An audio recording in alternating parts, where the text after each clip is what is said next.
Heddiw, byddwn yn trafod ambell awgrym ymarferol i helpu reoli pryder.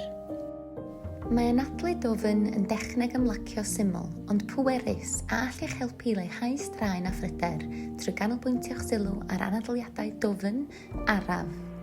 Pan byddwch chi'n ymarfer anadlu dofn, rydych chi'n cymryd anadliadau hir, araf, yn fwriadol, gan lenwi'ch ysgyfaint yn gyfan gwbl a chaniatáu i'ch abdomen godi a chwympo gyda phob anadl. Nesaf, gallwn roi gynnig ar ymarferion sylfaenu neu grounding i helpu ddod â ni yn ôl i'r presennol. Un dull yw'r dechneg 5-4-3-2-1. Enwch 5 peth y gallwch chi ei gweld, 4 peth y gallwch chi ei cyffwrdd, 3 peth y gallwch chi ei clywed, 2 beth y gallwch chi arogli ac 1 peth y gallwch chi ei flasu. Yn olaf, mae gennym ymlacio cyhyrau'n gynyddol.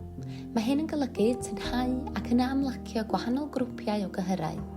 Dechreuwch o flaenach traed a gweithio'ch ffordd i fyny at eich pen. Rhowch gynnig ar y technegau hyn y tro nesaf y byddwch chi'n teimlo'n bryderus.